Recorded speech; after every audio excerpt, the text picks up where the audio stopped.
misplaced, we have diehard batteries that are reliable, durable, and powerful enough to get you through every road trip. Plus, we'll even install it free with purchase. No appointment necessary. Advance your auto at Advance Auto Parts and participating CarQuest locations. Most vehicles, most locations. See store for details.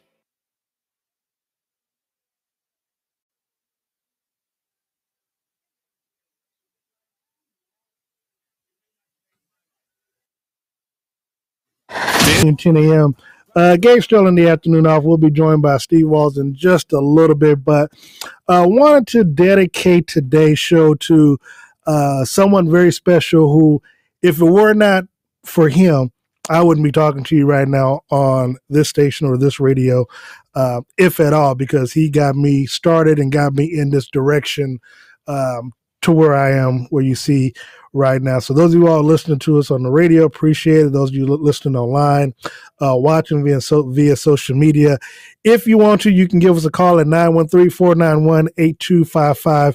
On today, we are dedicating today's show to the life and memory of one Jack Bush Sr. Out of Kansas City. Passed away this past Friday under the tender age of 96. He was a basketball coach at Manual High School, taught at Lincoln High, graduated from Lincoln High, also graduated from Lincoln University in Jeff City, Missouri, as well as was a basketball coach for a number of years at Central High School, winning the state title in 1979, going to 12 Final Fours. I was on a couple of those teams in 94 and 95. He coached a lot of student athletes over his many decades of coaching. One of the things that the running joke when I was in high school was everyone was trying to figure out Coach Bush's age. Now, again, he passed away at 96, so you look at where I was in high school, I was 14, I was 20. So Coach Bush was about 68, 69 years old when I was in high school, or at least when I believe when I started high school. So when I finished, he was in the 70s. So I knew back then, he was great friends with Ollie Gates and Buck O'Neill. And so the many stories we got a chance to hear throughout the years was just fascinating. In high school, when I went to Central High School, I played on the football team. I ran track, and I was on the Olympic weightlifting team. I was the manager on our basketball teams. I had a cousin, Darren, who was All-American those years that I was there, and it was great being able to learn basketball just by osmosis, sitting on the bench next to Coach Bush and Coach Clarence Gant. And some of the many stories that I could tell about this gentleman would just be, it's not even fair, the stories that I could tell. One of the stories that, again, I got started in this, I believe it was my sophomore year in high school. One of the things I used to always do when I would leave home and get ready to, wait on the bus, is I would steal the neighbors' newspapers every day. I steal the Kansas City Star from their from their lawn. I don't think they knew that at the time, but I'd steal the newspaper from them every day. And while we're in classes and basketball practice, he would always see me reading and stuff like that. And so he was like, Smith, I don't know if you're gonna make it to the NFL or what you're going to do with weightlifting or whatever, but in case you never started or never make it to the professional leagues, I want you to still be involved in sports. And at that time, he introduced me to someone who worked over at Carter Broadcasting Group named Mac Sports Clay. Played for him in the 60s. And basically all he did was he put a phone call into him. The very next day, Matt Clay comes up to Central High School, and in the gym, Coach Bush tells him, I want this kid interning under you starting today. That was it. That was my start. So this was on a Tuesday, and then that Monday night, I'm with Matt Clay covering the Kansas City Chiefs and Monday Night Football, eating dinner with John Madden in the press box. That was my start because of Jack Bush. If Jack Bush doesn't do that, I may never run into Matt Clay, and I may never, the domino effects, the things that happened at that time, I may not be to where I'm at right here. So for that, I am eternally grateful. There's another story. Coach Bush, we had just got through winning the district championships. This was before the weekend that we go to play Raytown down at the Municipal Auditorium. Coach Bush takes me home from from Southeast, from the Interscholastic League. On our way home, we get into a car accident. The people who hit us, it was a hit and run, hit me so hard on the passenger side. I'm in a seatbelt.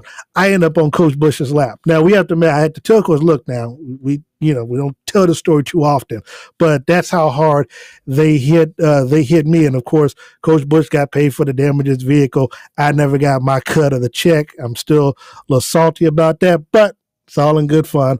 And so look, there's so much I could say about what Jack Bush means to me and what he meant to so many others of us at Central High School. So with that, look, I've reached out to a number of people. One person in particular was my high school principal, who got a chance to coach, who got a chance to, be around Jack Bush during those years when we went to Jefferson City for state, and amongst many other things. Joining us from Chicago, Illinois, Mr. Emerson Payne. Mr. Payne, how are you doing this afternoon? I'm doing fine, Darren. You sound very good on the radio, man. Well, I appreciate it. But what do you remember most about Coach Bush, or what will you miss most about him? I think you hit it on the head when you said we always tried to figure out how old Jack Bush was. Because at the school, people would come in and they'd be 60, 70, 80 years old, and everybody went to school with Jack. And we never had a clue that he was where he was, but it was just something that you would ask him, hey, how old? He said, man, that's not important. You keep going on. The very interesting gentleman, and really a great coach, father. He did many, and the thing that I thought was always most amazing about him was that he always tailored his own clothes. He would sit down at home, he'd make up, he'd tailor things, and just how many people do that? He's really a great guy. When Coach Bush was around, like I said, he touched a lot of individuals. He had a chance. Well, one of the things that he was known for back in the day, and even when the weather was warm, was the sweaters. I don't know exactly how many sweaters he owned, but it almost seemed like he never wore the same sweater twice. I mean, I don't know if that's something that that you remember about him, but a lot of people talked about his sweaters where he would he would come to school and be like, Coach, man, like you said, his style was something that you just didn't see too often. Again, and he has stories for everything. I remember a one student named Terrence Jones, and he talked about it via social media this week that he told him that the reason why he couldn't play varsity basketball wasn't that he was too short. He just said he had a lot of potential in other areas, and so that was Coach Bush's way of basically telling you that you weren't good enough to play for him, but said that you had potential to be something greater in other areas where I don't really need you on the basketball court with me. Mm-hmm. Yeah, the phenomenal about being a basketball coach. I was in St. Louis, and the rivalry between Central and their big school in St. Louis, man, it's just legendary. But everybody asked me about how's that old man that was coaching. Talking about Jack, and they loved him. But there used to be some very rough games down in St. Louis for the state titles and things like that.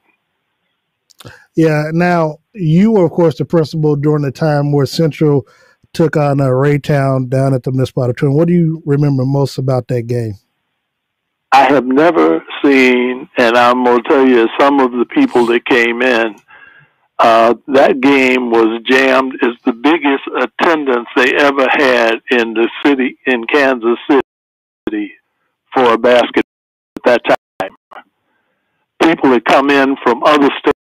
We were talking to them in the audience because the game went to overtime. The gym was locked because the fire department said nobody else can come in. And the game just continued to go on. Derek Hood hit a shot to put it into overtime. I think that's how it went. I'm getting a little old myself now. I'm getting where Jack was. No. He hit a 3-point shot at the end of the game to take it into overtime. That was it, and that was the most exciting game I'd ever seen. Because I mean, nobody was sitting down. Everybody was it Municipal Auditorium? Yep. Everybody was standing up. The place was locked down because they didn't want anybody else in there, and it was over 14,000 people in there. Yeah, and I do remember that. Yeah, Jack handled it like just another game. Yeah, and I remember, in the other big game you talked about at the school against St. Louis, it was St. Louis Vashon. And I remember we played Vashon. That was the year, again, that year, 94, 95, they had some of the best high school basketball in all of Missouri at that time. You had, I think, Vashon Raytown was the number one team at the time because they were undefeated before we knocked them off. But I believe right. Central was number 3. Yeah, St. Charles West with Ryan Robertson, that was number 4. And then you have Vashon, that was number 2. And Vashon that came to Kansas City, coaching against, they played against Central at the Interscholastic League Fieldhouse. And at that time, I think the Fieldhouse the max crowd there might have been like 3,500. And we jam-packed 5,000 people in that just to see that game. That game took place, I think the third week in February. This was the day before I think Derek Hood was named to the McDonald's All-American team. And we faced Vashon there where people were still coming in the fourth quarter just to see that game against Vashon, where you had two of the top, 3 teams in the state of Missouri facing off, two urban teams facing off, right. At the Interscholastic League, Coach Bush. And it's funny. Those, the big games where students and fans get nervous and you don't know whether or not you're going to win.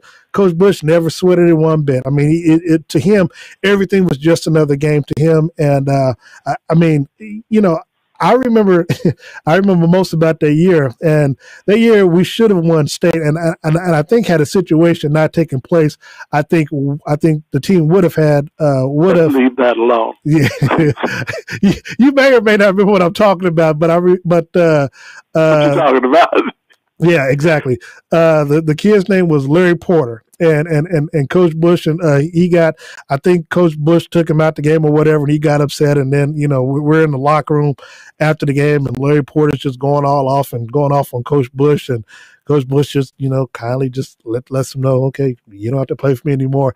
And to me, he was one of our best defenders. And I always said that if he doesn't get kicked off that team, I think that we knock off St. Charles West and Ryan Robinson, because I think that Larry guards Robinson, kind of shuts him down, and then everything takes care of itself. But but all in all, just Jack Bush is just those were very interesting times. And I mean, it was watching him grow up, developing kids and developing character in kids.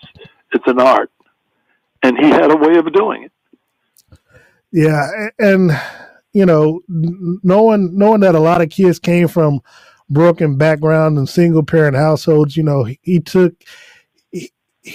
that role model and that being someone that you could look up to very serious, and as a black man, someone who served in the military honorably, was a member of Alpha Phi Alpha fraternity, a graduate of an historically black college and university in Lincoln University. I mean, he took those things very seriously, would help develop players and as well as students, to learn about life, whether it's something as simple. We take, I think we take for granted now, but at that time, writing checks and open up savings accounts and things like, little things like that you think you would know on a daily basis, that even back in those days, and I'm saying it like I'm that old, but back in the 90s, we would have people just like that that would actually, just take the time and effort to make sure that we didn't get left behind, and make sure that we were just there, on our counterparts as well. And if you don't mind, Emerson, stay with me, because I want to bring in someone who was an assistant coach under Jack Bush, who also taught under you while you were principal at Central High School, Mr. Robert Lee, who's on the line with us as well. Coach Lee, how you doing? I'm okay. How are you doing, Darren? Doing okay. if you don't know, Coach Lee, you were on the phone with our principal, your former boss, Mr. Emerson Payne, out of Chicago as well. So, how are you doing, Mr. Payne? I'm fine. How you doing, Robert? I'm okay. Okay. Yeah, you were good. And let me skip one thing. Darren, you should also remember that Jack was a championship golfer on the black circuit. And he would get together with Ollie. There were four of them that would just travel the circuit. Okay. And they used to win most of the time. Yeah, no, that part I didn't. Well, I knew he was an excellent golfer. I didn't, but I did not know about that. So that's something that you've taught me today, and I appreciate it. But Coach Lee, I know you called in. What were some of your fondest memories of Coach Bush during the time that you were at Central? Well, I would be remiss if I didn't talk about what a great teacher he was as a coach. Coach Bush, like a lot of coaches, he was never very animated or yelled at screen when he was on the bench. Right. He every now and then he would whistle if he wanted something to get done or if a kid was not doing something. But he took pride in the preparation prior to the game, and he often would say, during the game we execute. At practice we go over strategy and how we do it. So he really was focused on doing his job at practice. Absolutely. Now, and Coach, you got a chance obviously to coach the women when you were at Central. But what were some of your greatest takeaways by learning from Coach Bush and then just watching him? I know you talked about how he never really screamed or whatever when he was on the court. But what were you able to take away from him that you were able to incorporate when you were coaching the women up at Central? Well, one of the things he could diagnose an issue within seconds on the court, and he would say, "Hey, look at your spacing on the court. That's why you're having issues." Or the team pressed you. He would talk about people need to be to break the press, where to move the ball, and he could just draw it up real quick and simple, like it was very easy to do.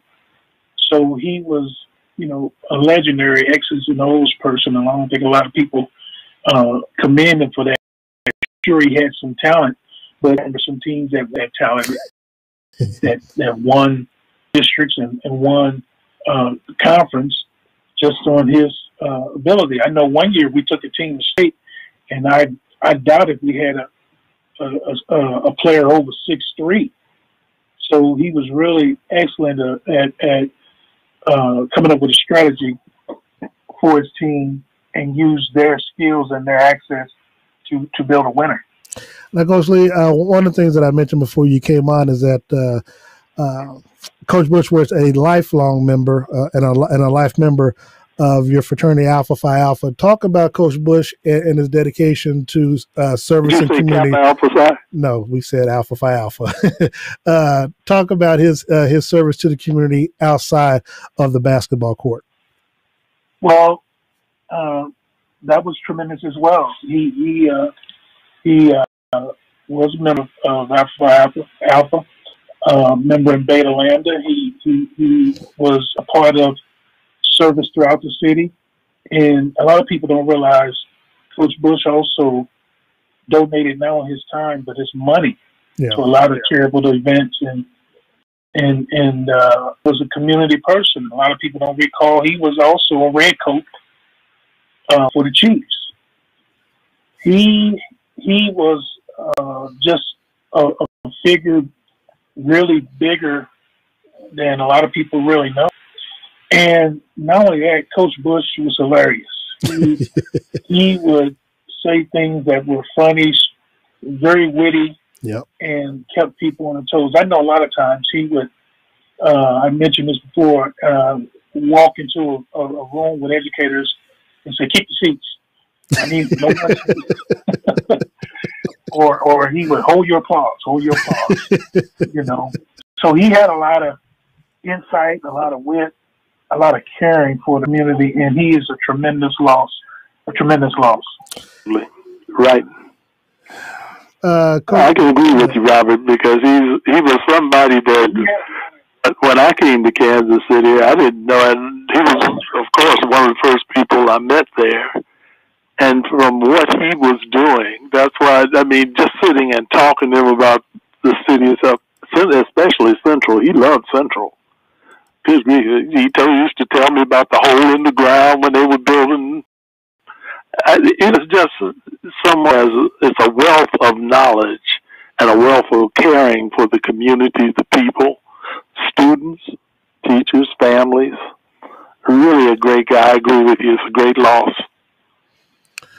Coach Lee, before we get out of here on this segment, obviously, what's it mean for like the IL? I know we don't really have lifers coaching like that any longer, but I know we had coaches like Bud Lathrop. I mean, even Mark Scanlon to an extent, but we don't have coaches like that have been around and either stay at one school or have the type of success that a Coach Lee or a Bud Lathrop. What do you think that we in Kansas City and just in the coach fraternity here in the metro area are going to miss with the loss of someone like a Coach Bush? Well, a lot of times in a school setting, a lot of educators, I think, due to a number of things, aren't really teachers, or aren't really coaches anymore, I should say. So a lot of times, coaches on programs aren't teachers in the building. Coach Bush taught at the school. He was able to see students,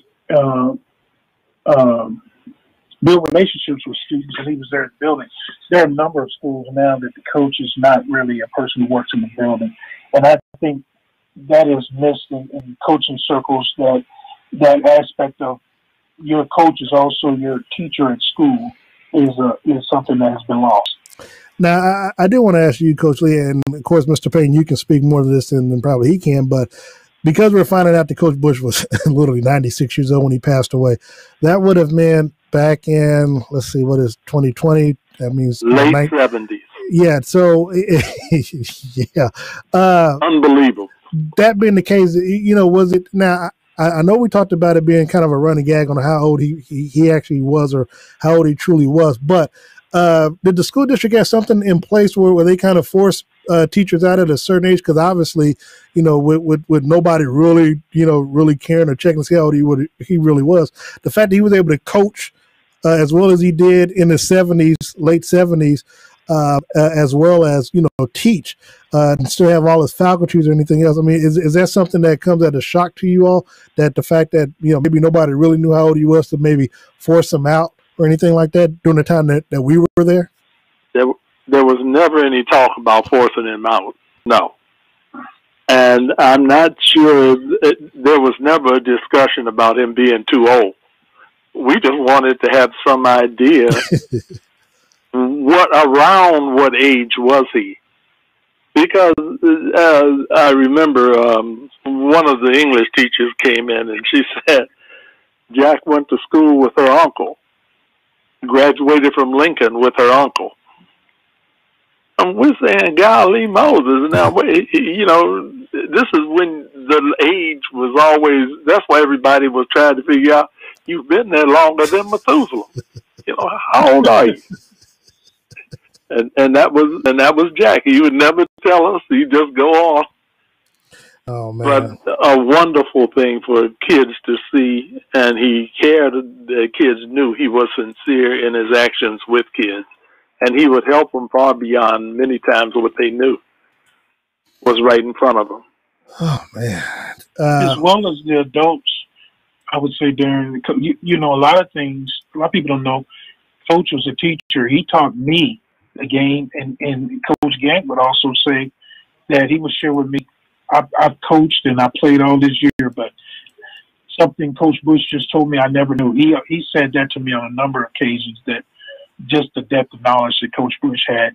And we know Coach Gantt had the knowledge as well. So that just tells you how detailed and how knowledgeable Coach Bush was. He's simply a legend, and I can't reiterate any further that he's missed, and he was a jewel that I hope Kansas City realizes what value he brought to the city. people talked about his age, but how can you force a guy out that's going to state? He had 30-year-old coaches that absolutely couldn't win a conference, and he's taking a team to state year in, year out. People say, well, he had Derek Hood. Well, he went to state prior to Derek Hood and some of those people. So he was, the game, the team that went to state under Derek Hood, for example, was different than the team that went under Bill Winston and Michael Watson. Those different teams. Mm-hmm. And so he knew how to coach any team. Yeah, and of course, again, he started his career in 1949, coaching at Washington High in Caruthersville, Missouri. Then he went to R.T. Cole's vocational school, where he also coached track to a Missouri Negro Interscholastic Athletic Association championship. And then after Manual High, he started coaching at Central in 1968 before retiring in 2001 after 799 victories. And so, he's obviously going to be missed. I can't say enough, again, for what he's done for me, both, on the educational side and just professionally. Because, again, as I mentioned before, Coach Lee, he was the one that got me started, introducing me to Max Sports Play back in 1994.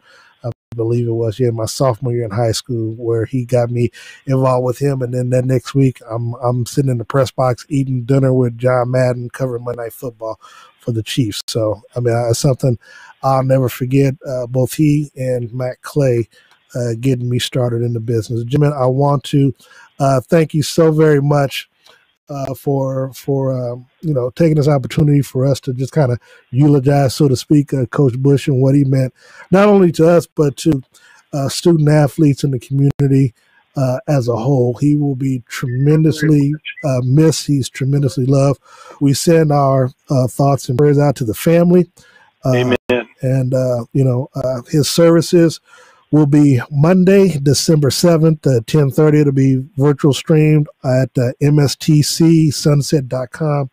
And, of course, he'll have a visitation December 6th at Watkins Heritage Chapel with interment, where he'll be buried at the Missouri Veterans Cemetery in Higginsville, Missouri. So put that out there. I'll put that on my Facebook page as well, so everybody can tune in and watch it. And so again, I want to thank you all.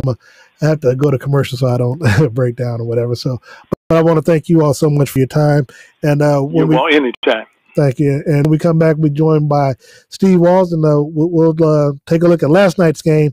And look, there's 25 semifinalists who made it to the Pro Football Hall of Fame. We'll see who gets a chance to make it to the finals here on Darren the Sterling on 94.5 FM and 1510 AM.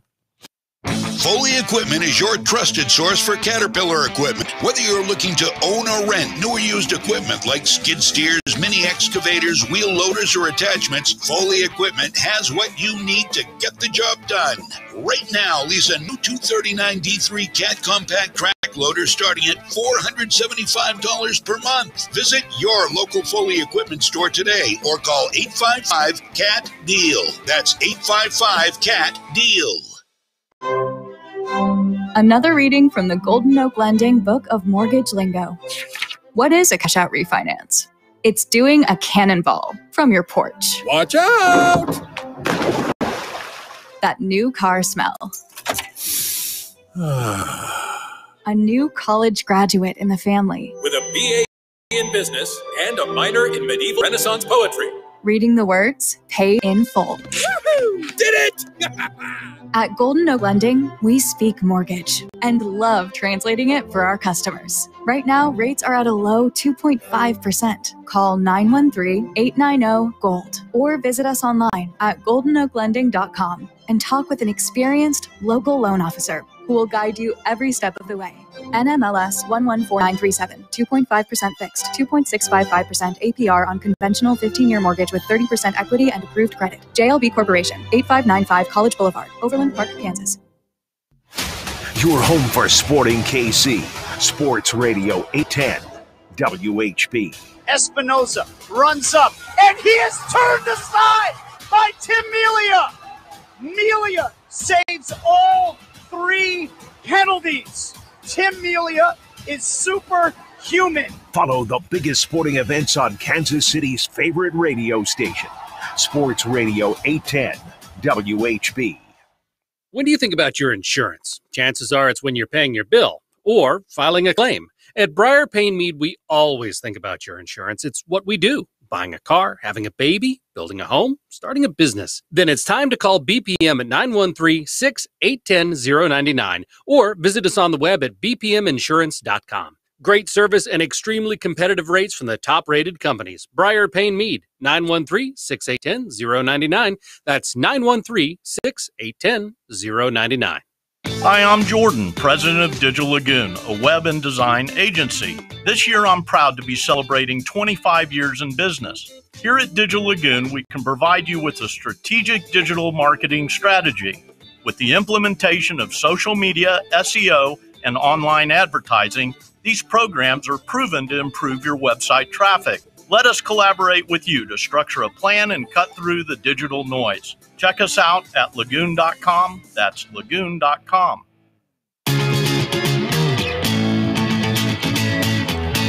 Welcome back to Darren Estrella here on ESPN Kansas City, 94.5 FM, 1510 AM. Join the rest of the show from the one and only Mr. Steve Walls, who is the host of The W. You can check him out every Saturday on 100.1 FM. Steve, what's going on with you this afternoon? You know, just living life, trying to stay warm. Hopefully it doesn't snow anytime soon, but other than that, I'm good. Well, first of all, don't claim it because we don't know.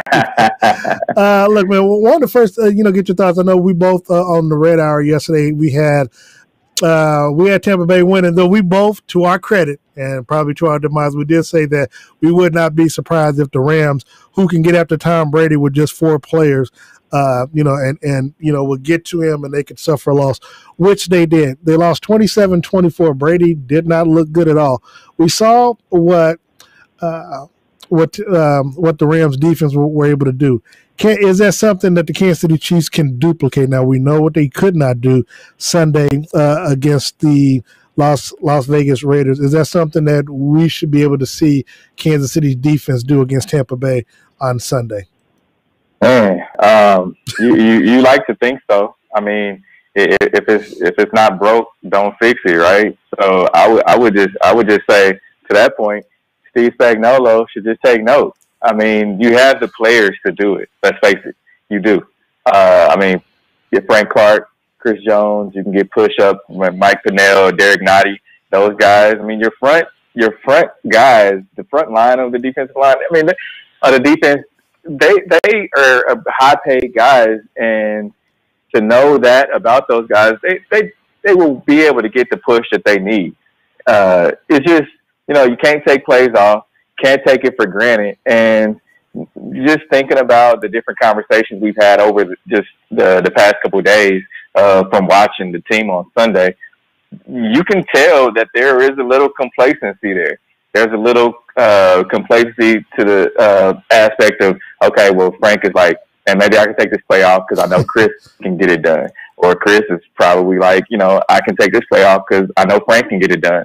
And they're both taking plays off, and you don't see that with Aaron Donald. I mean, if Aaron Donald is taking a play off, he's not in the game. He's on the sideline. And I think that's what.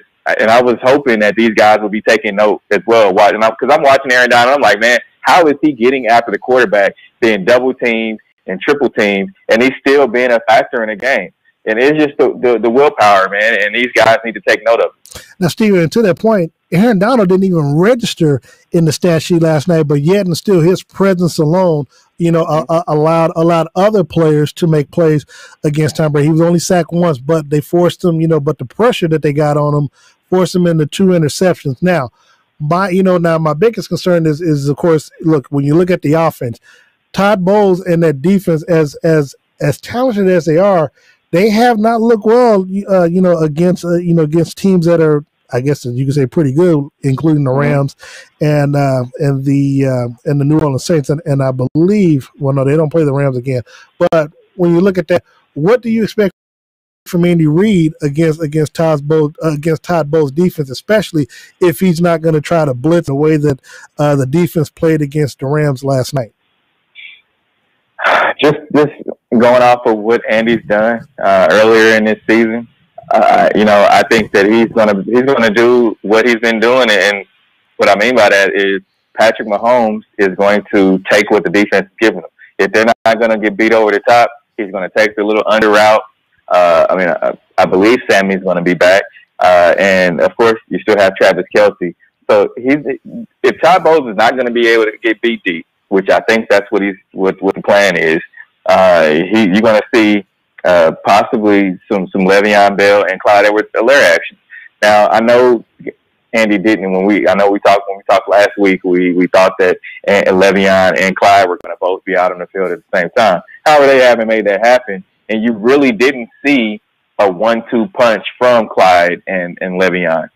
It was more of Clyde the first quarter, Le'Veon really the rest of the game, because we didn't see much of Clyde after the first quarter, or I think closer to the second half. Yeah. So it's tough to say, but Andy Reid is going to be ready. I'm sure he watched film from last night's game, and you really just mimic what the other teams were able to do. I mean, LA played very well. I mean, I didn't think at least that they were going to be able to go shot for shot with or touchdown with Tom Brady. I just didn't. But you got to think about it. Tom Brady and that offense has been so inconsistent. You really don't know what you're going to get. And you know what?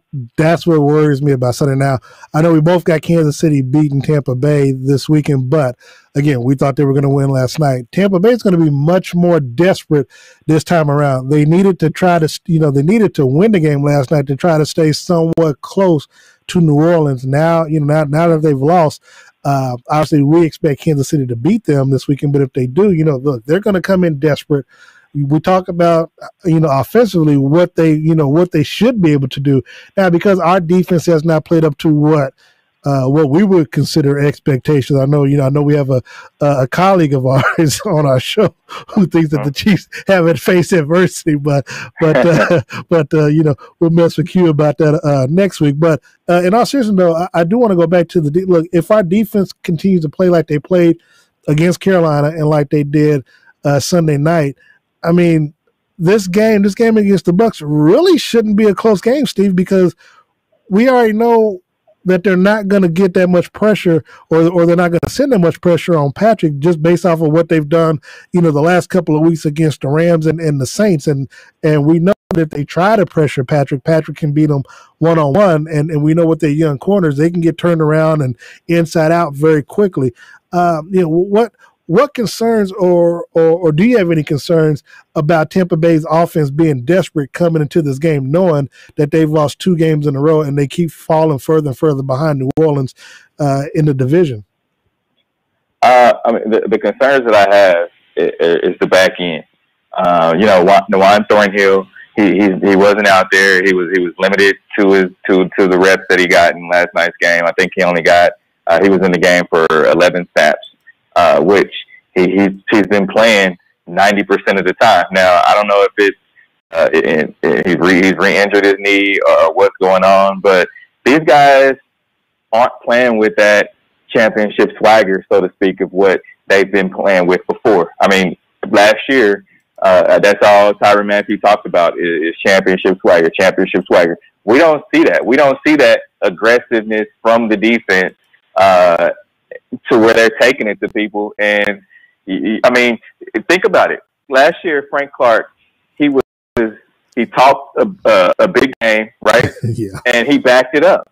This year, you don't hear much from Frank. You don't hear the bulletin board material that provided other teams last year. You just don't. Yeah.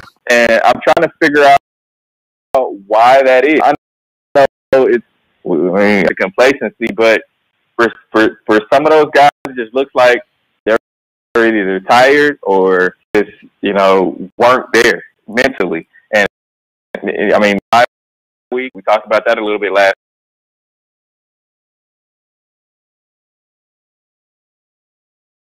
You take a small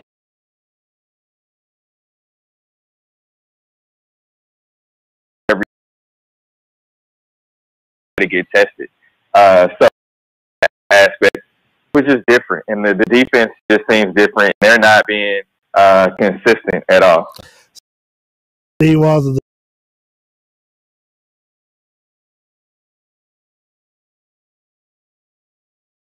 Saturday mornings at 11 a.m. on 100.1 FM.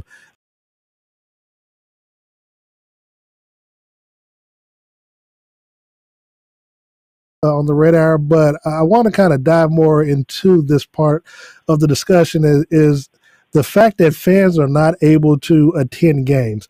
And, you know, I try to look at things from 30,000 feet and then in a totality and not look at things in the bubble. But how much of a factor is it truly, you know, an issue that, especially when you're on the road, and of course, and look, Sunday's game could have had something to do with it, whether you have a 60, 70,000 Raider fans or a split of 50-50 Raiders Chiefs fans, you know, at Allegiant Stadium, not being played or not being able to come to that game. How much do you feel truly factors into how a team performs on the road or at home when you can't have a full crowd there? I mean, I think that would have been the key in the game, the deciding factor in the game, the first matchup between the Raiders and the Chiefs, when the Chiefs were at Arrowhead taking on Vegas. I think there were points in the game. You have to look at it, and since we're talking about the defense, you have to look at it from the defensive side of the ball. Chris Jones, he's a guy that feeds off of the crowd. I mean, he's you see him walking around during the huddle, and he's throwing his hands up in the air. He's a guy that definitely does. I know Tyrann Mathieu, he does. We haven't seen the Tyrann Mathieu that's pointing at his head. We just haven't seen it. And that comes from the crowd being there and pushing these guys. So that way they don't seem just complacent or lethargic or anything like that. The crowd, I would say, has a huge factor in it. I mean, you're out there. You're able to hear the offense. If you're on the defense for the Chiefs, you're able to hear what the offense is talking about, and you just don't hear fans cheering. I mean, and I don't know how much because we haven't heard much of it, but how much are the opposing teams pumping into their sound system, right? I mean, you at least get a little bit of something from that, but you just don't get it. For the other team, and I don't see why. I don't see how that it isn't a factor for the fans not being there to help boost this team's somewhat morale while they're in the game. I know tomorrow, I know you and I are both waiting to get emails from the Chiefs regarding, you know, Zooms and everything for this week. And I know we're scheduled to talk to defensive players tomorrow. I don't know how it's going to go with Pat and Andy, and then whether or not, because of Thanksgiving, if they're going to be doing something then, or if they're just going to try to load everybody up on Wednesday with the. Try to do everybody wins tomorrow. Have they already sent the email out? No, I haven't seen anything, but I just remember what Brad said on Sundays that they're going to do everybody on Wednesday, and then Coach Reed and a couple players on Friday. Okay, so basically we're gonna have a long day, and just as I say this, we're sitting there. Actually, no, tomorrow, Steve, we got Andy Reid, Patrick, and then I guess defensive players post meetings, and then on Friday, we'll have Andy Reid and the defensive and offensive coordinators and Alex Okafor on Friday. So basically, we got to wait till Friday to talk to Steve Spagnuolo, but. You know, between now and then, I guess I don't really want to ask you what kind of question because I don't want nobody stealing our questions. But but to that point though, if we get a chance to get something in on Spags, I mean, do you think people are going to focus more so on the defensive play the last couple of weeks, or just on Sunday, or or will it just be a thing of the past and we'll just focus on Sunday's game against Tampa Bay? No, I think. Spags is going to get a heavy load of questions just surrounding how the defense is played. I mean, you're not getting any push up front. You're not getting after the quarterback. Did they have a sack against Teddy Bridgewater in Carolina? Oh man, I thought. When's the last time they had a sack? I don't. It's been a couple of games, I believe. So he's going to get that. I mean, he's going to get questions regarding Juan Thornhill. And yeah, they did get 2 sacks against Bridgewater. Bridgewater. Okay, so yeah, but still, it's been 3 weeks because you had the bye week put in there. So, man, he's going to get that. A lot of questions. Just what's going on with the defense. It just doesn't seem like they're playing up to their potential, up to their money, like you like to say. And I wanted to find out, why aren't they being consistent with that? It seems like they're regressing. Now let me ask you this: I know Sterling's not on it, and we'll talk about it more tomorrow, and we'll let Sterling just fight me on this. But am I being overly concerned with the fact that I'm kind of seeing how this team is playing the last few weeks with 2018 defense? Look, we had one game, obviously, that we lost this season where the defense gave up 40 points and the Chiefs couldn't score enough. But I look back to 2018, you and I were out there in Los Angeles. We were on the field at the end of the game where the Chiefs gave up 54 points. And Patrick and offense scored 51, but the defense gave up 54 points. Now, I know last year in the playoffs, the Chiefs were down, I believe, 24-0 before running off 7 straight touchdowns. And then, of course, they were down, 10, 14 points against the Tennessee Titans. But the way that the defense is playing this season, and especially the latter part of this season, if the Chiefs are down 24 points to an opponent at home in the playoffs, it's hard for me to see a scenario where Kansas City can come back and win that playoff game this year versus how they did last year with this defense playing and whether they're playing currently. Am I overreacting, or do I have something to that point? I think that's a little bit of an overreaction. Okay. I mean, the defense. You remember beginning of this season, they were without Rashard Breeland for 4 games. Yep. The back end, meaning the backs and safety, they played well. I mean, Charles Ward played well, and then he breaks his wrist or hand, and then Rashard Breeland comes back. The defensive backs, that was the question mark last year and even 2018, they couldn't guard anybody. You had to put up points because you knew Tom Brady, anybody that you faced that year, they were going to get torched, from the defensive backfield. And I don't mean any disrespect to any of those guys, Eric Berry and all those guys that were on that team at that time, but you just knew that they couldn't guard anybody. Now this year, Rashard Breeland, every one of those guys has had an interception so far, except Charles Ward. So now it's just like, man, these guys are not playing up to their potential, and I think that's why Chiefs fans are getting so frustrated, is because where they came from in 2018 and what they did last year and how they came back after the bye and how they played at the beginning of this season. So I think that's why there's just a frustration factor so far. All right, well, let me ask you this before we go to break, because, again, we talked about what they've done this year. Now, the teams that they've played this year, their records aren't exactly stellar outside of maybe Buffalo and, of course, the Raiders. Look, the Ravens, they're on the downslide, but they didn't have any wide receivers, so it was easy to focus on the run. Deshaun Watson was devoid of weapons in the opening season game. We didn't know what to expect from Justin Herbert, but that game ended up going into overtime, and the Chiefs almost lost that. Buffalo was a game that kind of stood out on its own because Josh Allen didn't play well. But you look at the other games, yeah, it's easy to beat up on the Jets, easy to beat up on the Broncos the way they did. But then, look, you struggled against the Panthers, you struggled again against the Raiders. Now we are going to be facing teams, Kansas City's going to be facing teams that's got high-powered offenses, so to speak. You got the Bucs with their cadre of weapons. The Broncos have been playing well. You told me about Drew Lock. He's been playing well. Better. The Dolphins, outside of Sunday's game, they've been playing more consistently well, and they do have a defense to go along with it in Miami. And then, of course, the Saints, whether it's Taysom Hill or Jameis Winston, they still got Alvin Kamara, they still got Emmanuel Sanders, they still got Michael Thomas, and then, of course, the Falcons. And then we end up with the Chargers at the end.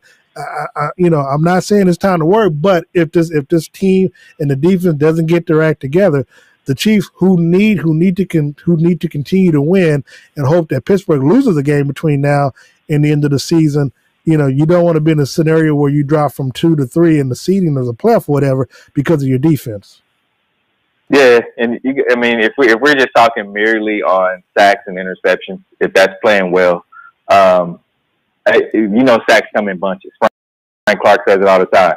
Sacks come in bunches. So when you ask him about it, I mean, he always says, I'm not worried about it. They come in bunches. And realistically, from the sample size that we have with him, they do.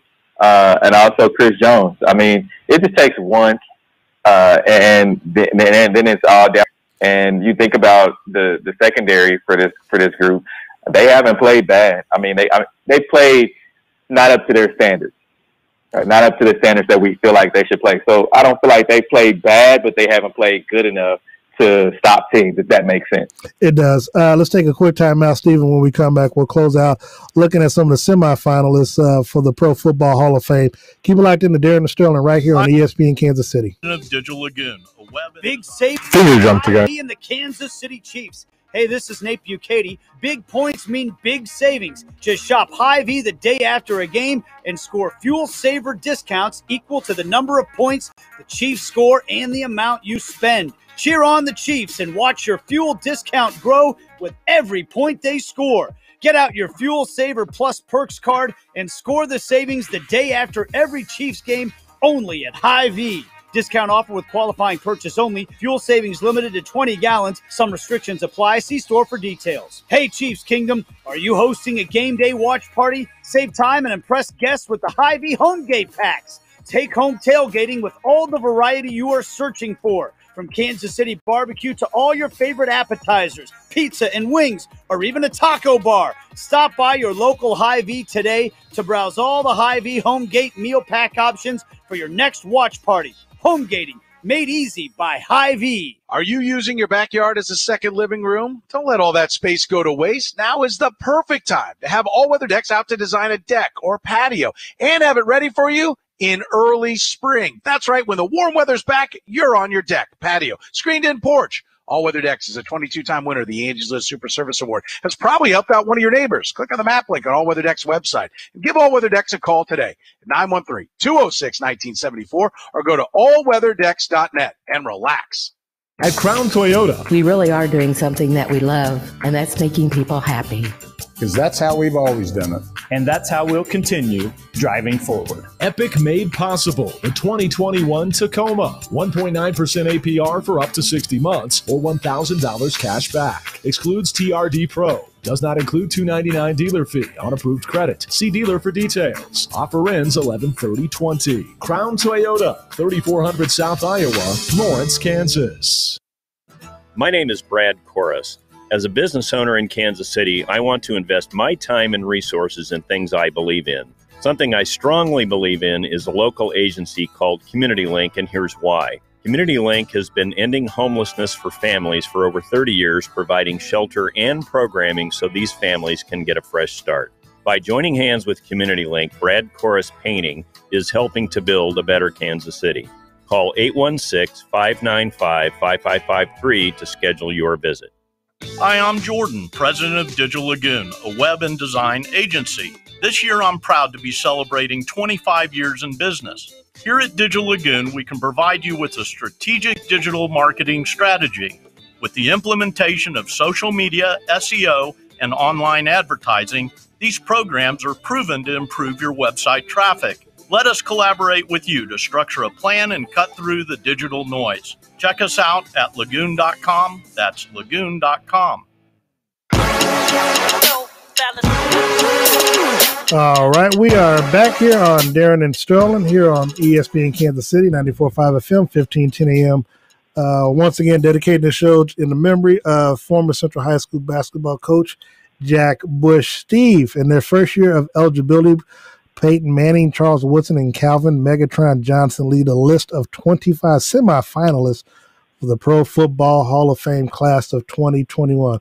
Those, along with players such as former Chiefs defensive end Jared Allen, Torrey Holt, Richard Seymour, Fred Taylor, Reggie Wayne, Patrick Willis, Rodney Harrison. There's so many players. Tony Baselli.